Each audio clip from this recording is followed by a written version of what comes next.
Hi,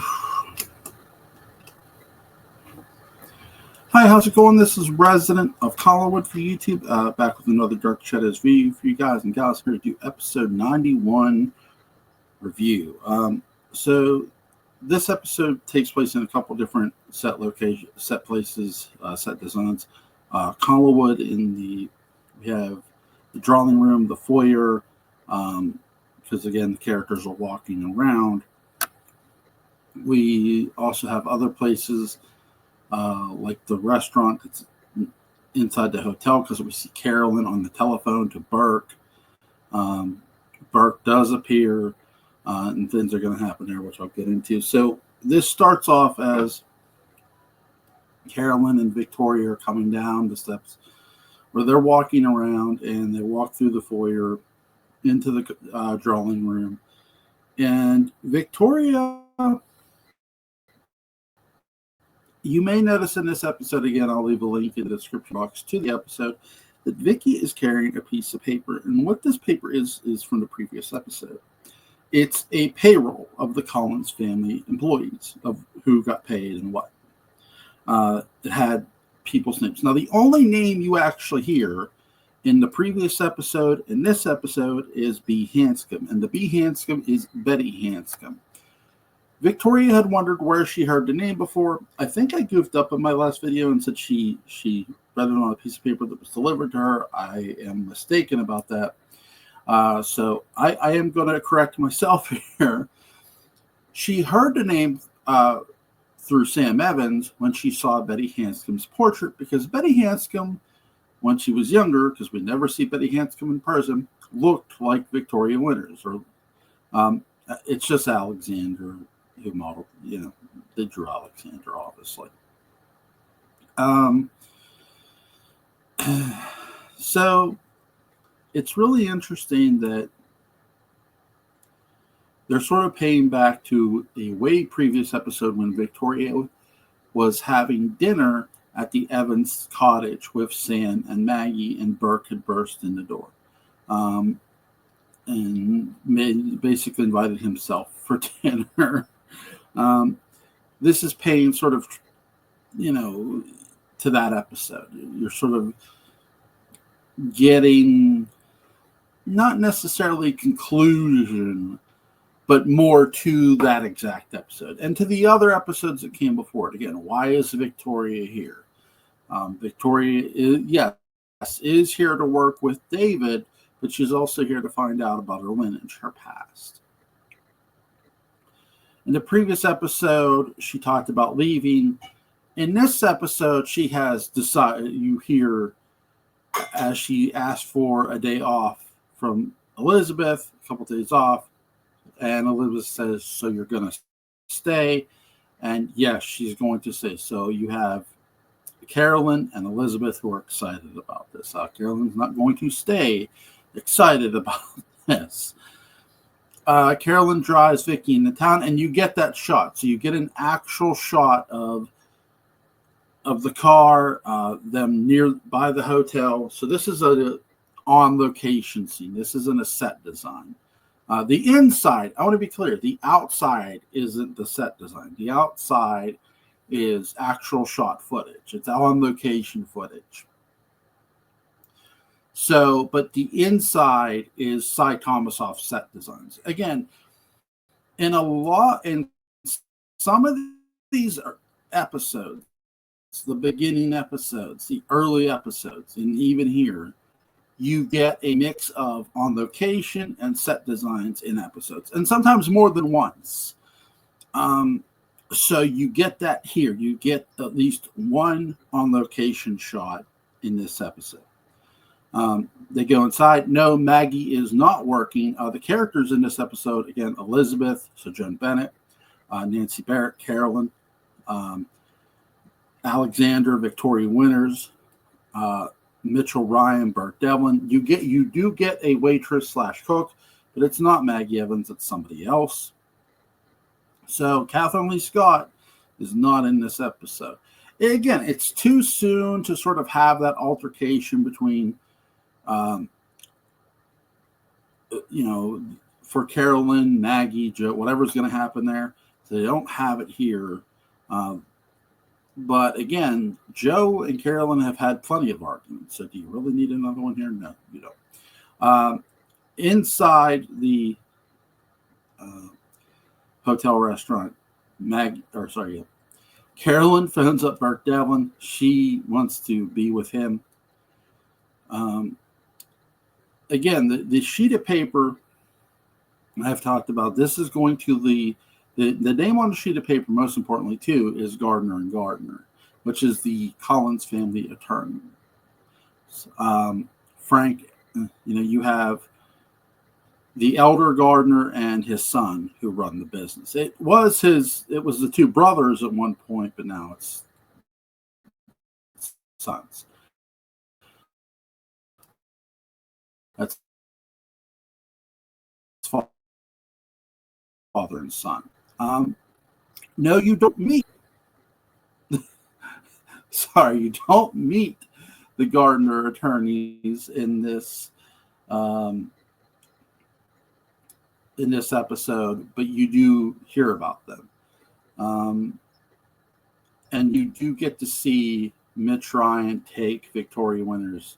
You get to see the drive to Bangor, but you don't actually get Bangor in this actual episode yet. You get the mention of it. You get Victoria saying, "Drop me off at the hotel." Oh, and before all this happens, Carolyn gets really mad and jealous at Victoria that she's going to be alone with Burke in a car. And when Carolyn gets back to Collinwood, she cuts a promo on Victoria Winters, how, you can't trust her. It was a bad idea to let her stay on. This, I've given Nancy Barrett a lot of credit for keeping this love triangle going, and really there isn't much of a love triangle going on. Vicky, it's not like Vicky is actually dating Burke or has kissed Burke. Carolyn has kissed Burke, sure. Is Burke interested in Vicky? Yeah, perhaps, but it's not exactly as the two have locked lips either. They aren't dating here yet. They will be dating eventually. The early sort of love triangle, Vicky is more pulled in by Carolyn's words, by Carolyn's vendetta act of, I'm going to get this woman fired because I feel she's a threat to my relationship with Burke. Not that she has tried to be. Burke is more showing interest in her because Burke is curious about, Burke's a nosy guy too. He's curious. He's been curious in the episodes about Vicky's past, about what is there a connection between Vicky and the Collins family. Any sort of dirt or information he can use against the Collins family, Burke will. And a lot of times he is looking at Vicky as that at times. He's looking at her like, you could be potential dirt against the Collins family.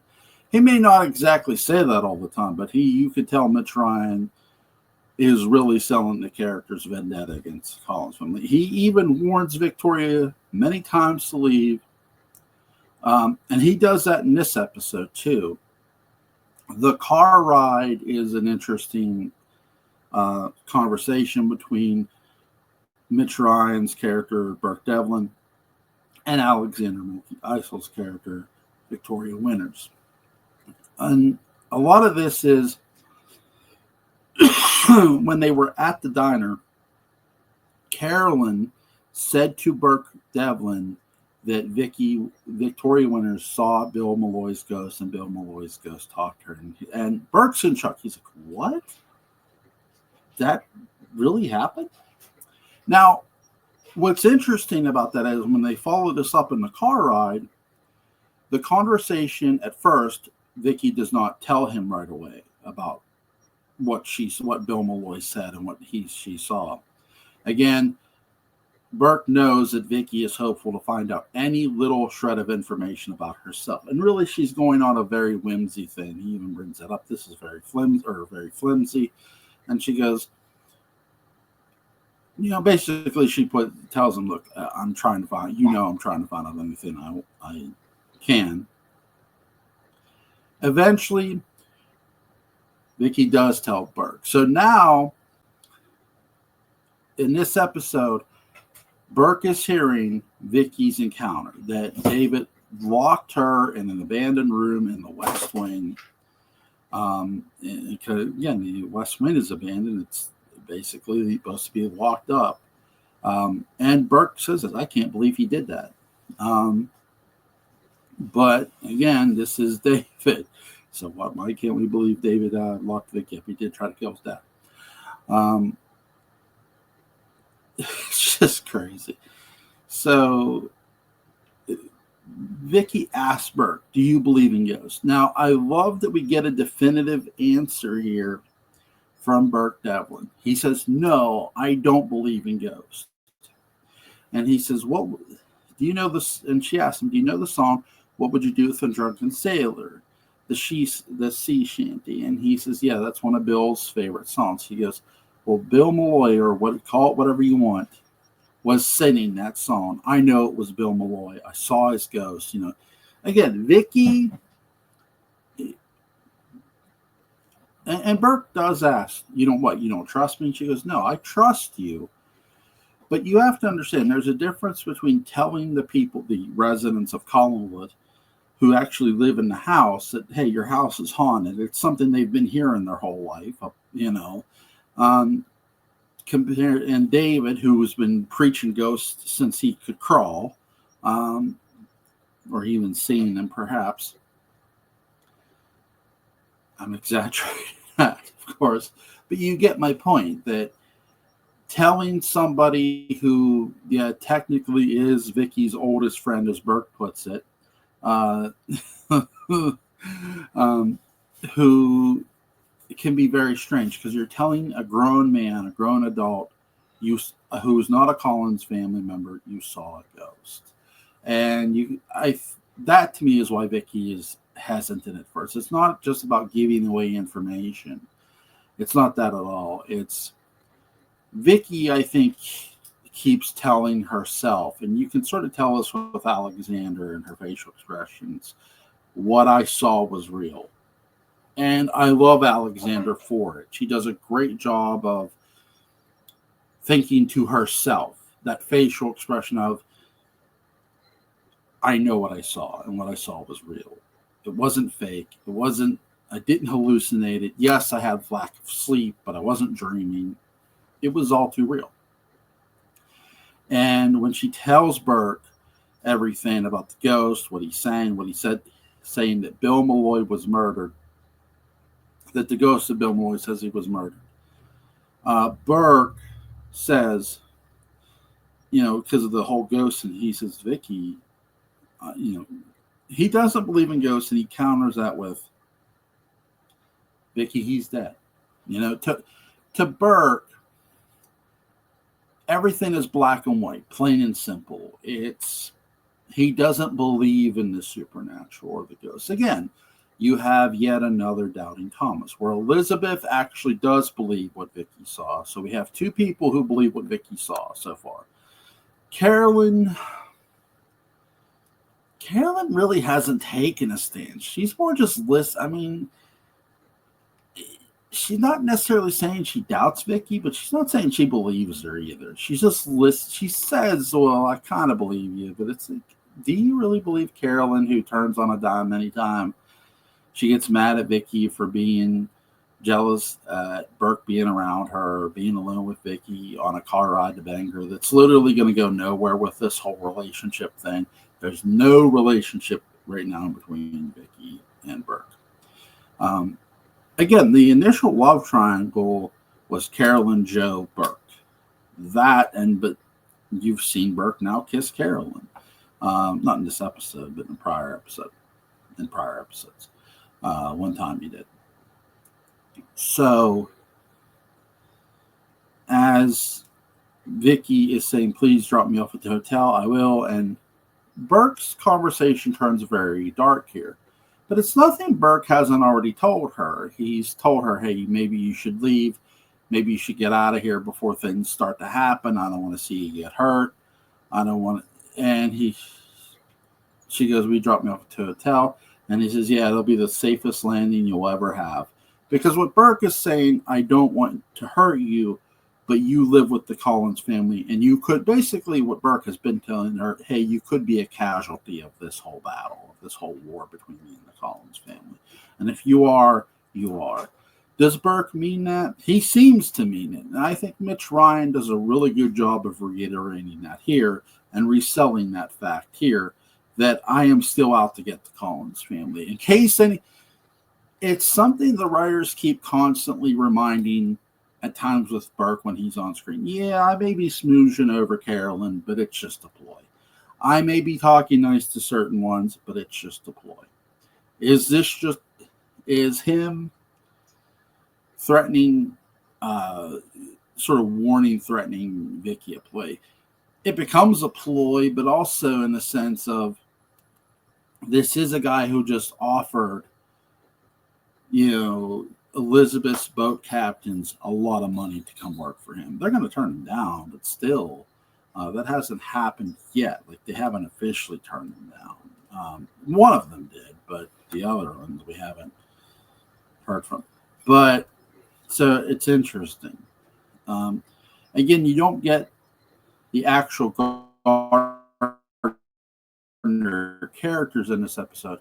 You get mentioned in this episode. So there is, again, I've talked about how build up in Dark Shadows was either a mention or there was no build up at all. So you get a mention of Gardner attorneys. So there is a build up to the attorneys here, which they're going to debut very, very soon. So, and sometimes, again, you would get that in Dark Shadows. You would either get a build up, or you would get very little build up, or you would get no build up. This episode written by Francis Swan, directed by John Sedgwick. I had to look at my paper. No Leela Swift directing this episode, but I love how John Sedgwick shoots the car ride. It's very dark. It's very ominous. You get to see that. It's as dark as Burke's Mood. So, all right, guys, you have a good day. And